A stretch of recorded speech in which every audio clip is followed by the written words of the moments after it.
রমাদানুল কারীমে প্রত্যেক দিন আমরা কি কি আমল করতে পারি। দেখুন প্রিয় ভাই সব, আমি শুরু থেকেই বলছি যে আমরা চাই এই রমজানটাকে একটি সুন্দর বরকতপূর্ণ এবং গুনাহ মাফের রমজান যেন আমরা বানাতে পারি।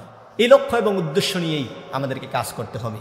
এজন্য এই রমজানে প্রত্যেক দিন কি আমল আপনি করবেন এই বিষয়টার উপরে আমরা আলোকপাত করব। নাম্বার 1 যে বিষয়টি, প্রথমে যে বিষয়টি বলতে চাই, প্রত্যেক দিন আমরা রমজানে যে আমলটি করব সেটি হলো সালাত। 5 ওয়াক্ত নামাজ বা জামাতে পড়ার চেষ্টা করব। দেখুন ব্যস্ততার কারণে হয়তো বা অন্য অন্য মাসগুলোতে আমরা নামাজগুলো কন্টিনিউ করতে পারি নাই। আমরা 5 ওয়াক্ত নামাজ বা জামাতে পড়ার চেষ্টা করব এবং কি আমরা কিছু নফল নামাজ পড়ার চেষ্টা করব। 5 ওয়াক্ত নামাজ আপনি যদি বা জামাতে পড়েন, 5 ওয়াক্ত নামাজের যদি আপনি হেফাজত করতে পারেন তাহলে আপনি হয়ে যাবেন সফল মুমিন।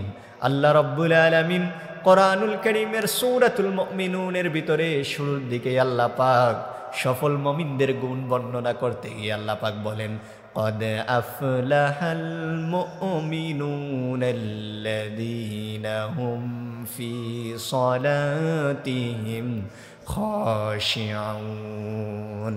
আল্লাহ রাব্বুল আলামিন বলেন সফল মুমিন তো হলো তারা যারা তাদের নামাজের ভিতরে খুশু এবং খুজু বিনয়ের সাথে নামাজগুলোকে আদায় করে, সুন্দরভাবে নামাজগুলোকে আদায় করে।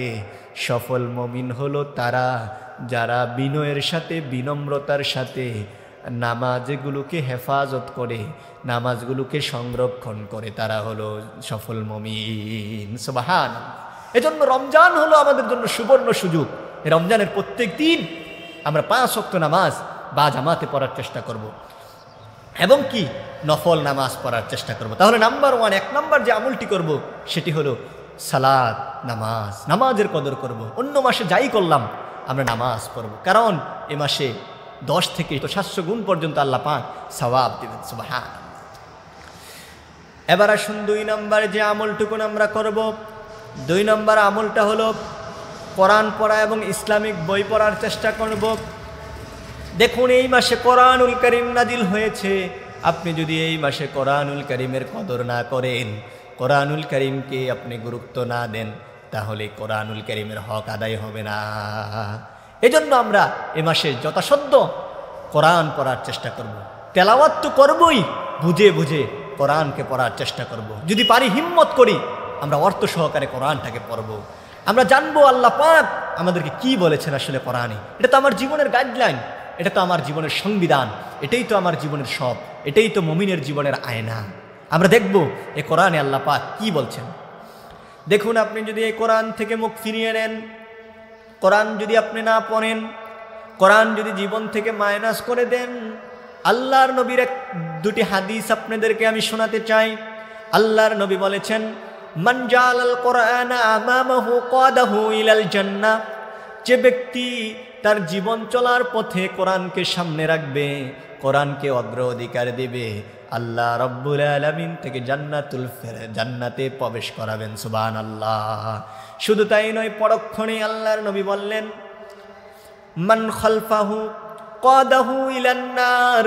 যে ব্যক্তি তার জীবন থেকে কোরআনকে মাইনাস করে দেবে, তার ব্যক্তিগত জীবন, পারিবারিক জীবন, রাষ্ট্রীয় জীবন, তার ইন্টারন্যাশনাল জীবন, আন্তর্জাতিক জীবন, সবটাই যদি কোরআন মাইনাস করে দেয়, তাহলে আল্লাহ রাব্বুল আলামিন তাকে জাহান্নামে প্রবেশ করাবে।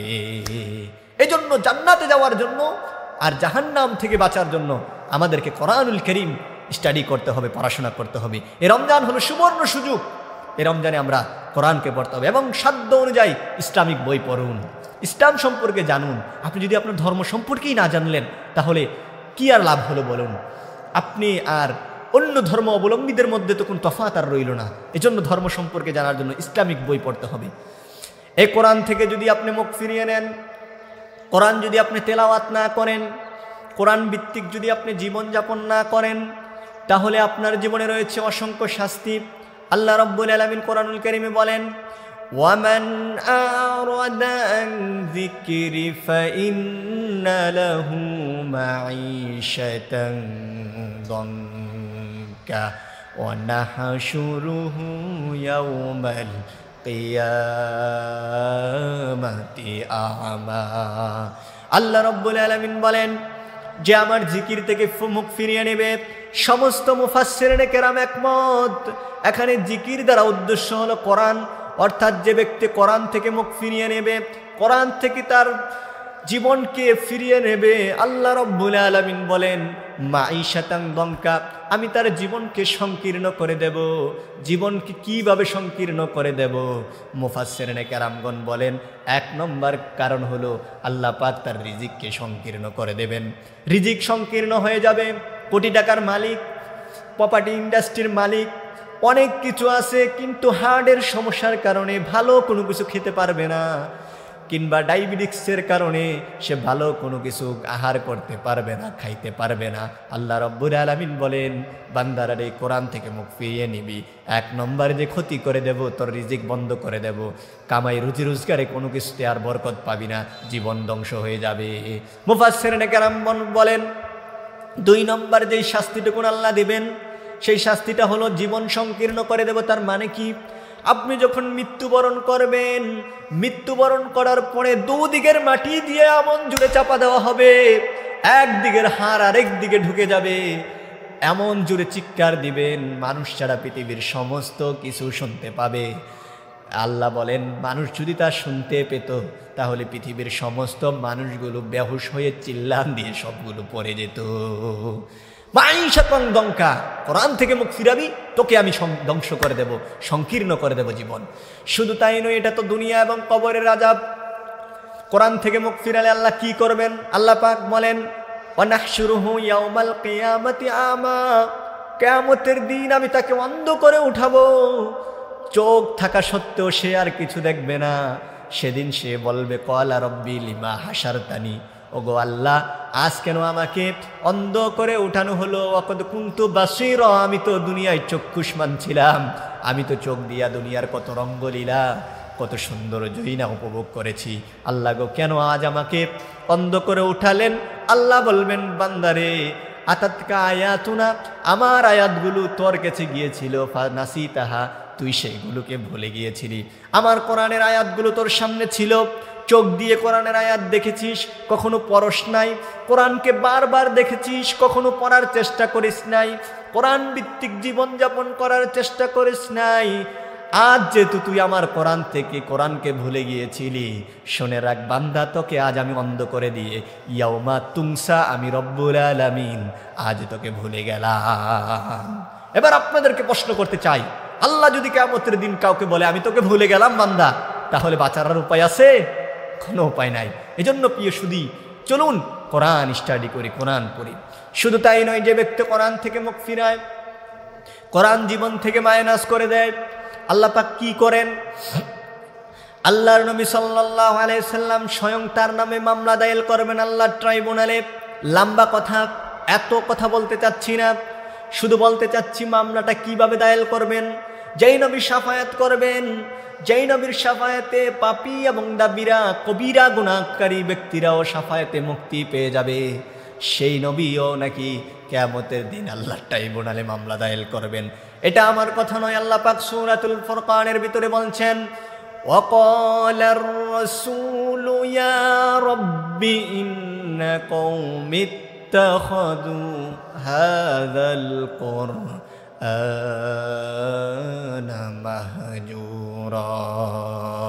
আল্লাহ রাব্বুল আলামিন বলেন, সেদিন নবী বলবে, অর্থাৎ মুহাম্মদ সাল্লাল্লাহু আলাইহি সাল্লাম বলবেন, ইয়া রব্বি, হে আমার প্রভু, ইন্না কওমি ইত্তাখাযু হাযাল কুরআনা মাহজুরা, ওগো আমার আল্লাহ, আমার এই কওম, আমার এই জাতি, আমার এই উম্মত, আমি চলে যাওয়ার পরে কোরআনকে খেলতামাশার বস্তু বানিয়ে ফেলেছে, পরিত্যক্ত করে দিয়েছে। আজ আমি আপনার কাছে মামলা দায়ের করলাম, বিচার দিলাম, আপনি আল্লাহ পাক তাদের বিচার করেন, তাদেরকে আপনি দেখে নেন। সেদের অবস্থাটা কি হবে একটু চিন্তা করেন। নবী পাক সাল্লাল্লাহু আলাইহি সাল্লাম যদি এইভাবে বিচার দেন, আল্লাহর কাছে বাঁচার কোনো উপায় আছে? বাঁচার কোনো উপায় নেই। এজন্য চলুন এ রমজানের প্রত্যেকটি দিন আমরা একটু একটু করে কোরআনুল কারীম পড়ার চেষ্টা করি, আল্লাহ পাক আমাদেরকে তৌফিক দেয়। এবার নাম্বার 4 যে জিনিসটি আমরা করব, সেটি হলো দান এবং সদকা করার চেষ্টা করব। সুবহানাল্লাহ, দান এবং সদকা আমরা করব রমজানে যথাসম্ভব পারি। কারণ এখানে রমজান মাসে আল্লাহ পাক সওয়াব বৃদ্ধি করে দেন সুবহানাল্লাহ। 10 থেকে 700 গুণ পর্যন্ত আল্লাহ রাব্বুল আলামিন সওয়াব দেন। শুধু তাই নয়, সদকা করলে অনেক লাভ রয়েছে। সদকা করলে বিপদ বালাই মুসিবত দূর হয়ে যায়। আল্লাহর নবী বলেন, আস-সাদকাতু তারুদ্দুল বালা, সদকা সমস্ত বালা মুসিবতকে দূরীভূত করে দেয়। এই জন্য রমজানে যেহেতু সওয়াব রয়েছে, এই জন্য রমজানের প্রত্যেক দিন আল্লাহকে খুশি করার জন্য আর নিজের জান এবং মালকে হেফাজত করার জন্য আল্লাহর রাস্তায় আমরা দান এবং সদকা করব। 4র্থ নম্বর আমল হলো এটাই, দান এবং সদকা আমরা করব। প্রত্যেক দিন একটু দান এবং সদকা করতে থাকবো। 5ম নম্বর, নাম্বার 5 যে আমলটি আমরা করব সেটি হলো সকল কিছু সুন্নত তরিকায় করার চেষ্টা করব। সুবহানাল্লাহ, সকল কিছু আমরা সুন্নত তরিকায় করার চেষ্টা করব।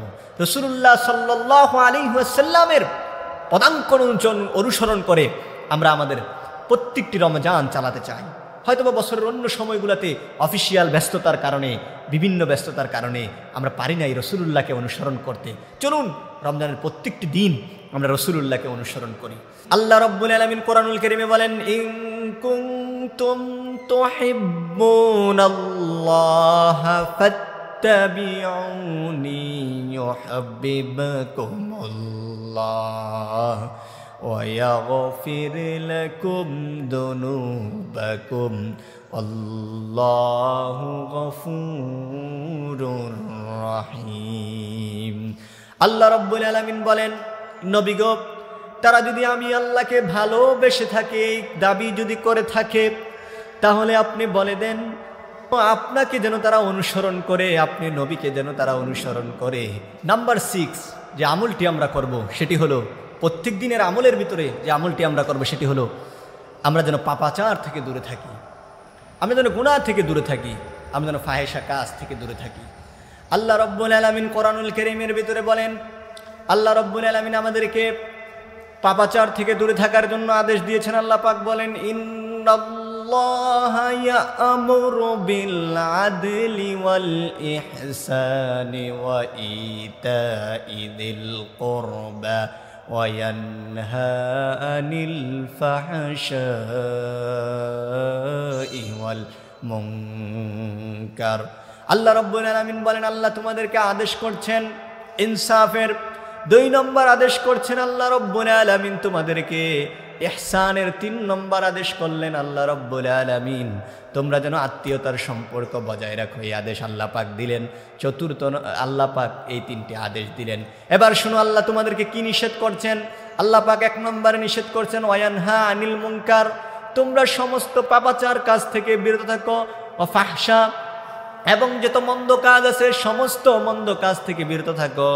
এই জন্য চলুন এই রমজানকে কেন্দ্র করে 1 মাস প্রশিক্ষণ হিসাবে আমরা সমস্ত পাপাচার থেকে বিরত থাকি, সমস্ত পাপ কাজ থেকে আমরা যেন বিরত থাকি, আমরা যেন অনর্থক পাপ কাজ না করে বেড়াই, আমরা যেন এই মাসটিতে নিজেদেরকে শুধরে নিতে পারি। আল্লাহ পাক আমাদেরকে তৌফিক দান করুন। এবার আসেন 7ম নম্বর যে আমলটি আমরা করব সেটি হলো ছেড়ে দেওয়ার মন মানসিকতা আমাদেরকে থাকতে হবে। প্রত্যেক দিনের আমল আমরা যেন ছেড়ে দেই মানুষদেরকে, আমরা যেন স্যাক্রিফাইস করি, আমরা যেন মানুষের উপরে চড়াও না হয়ে যায়। কেউ আমাকে জোর করেও যদি কোনো কিছু বলে আমরা যেন সেগুলোতে মনোযোগ না দিই, আমরা যেন ছেড়ে দেই।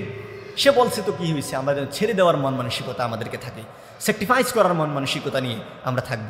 এবং দোয়া এবং ইস্তেগফার, তওবা ইস্তেগফার করা, দোয়া করা। দেখুন এই রমজানুল কারীম দোয়া কবুলের অত্যন্ত গুরুত্বপূর্ণ একটি মাস। আপনি সেহরির আগে তাহাজ্জুদের সময় দোয়া করেন, আল্লাহর কাছে ইস্তেগফার করেন, তওবা করেন, আল্লাহ পাক মাফ করে দিবেন। এজন্য চলুন আমরা এই রমজান কেন্দ্রিক প্রত্যেক দিন এই আমলগুলো একটু একটু করার চেষ্টা করব। ইফতারের পূর্বে আমরা দোয়া করি, ইফতারের পূর্বে আমরা ইস্তেগফার করি, নামাজের পরে সালাতের পরে আমরা ইস্তেগফার করি, আস্তাগফিরুল্লাহ, তাওবা পড়ি। তাহলে আমাদের এই রমাদান আল কারীমটা সফল হয়ে যাবে, আমরা রমাদান আল কারীমে সফলভাবে থাকতে পারবো, সফলভাবে কাটাতে পারবো।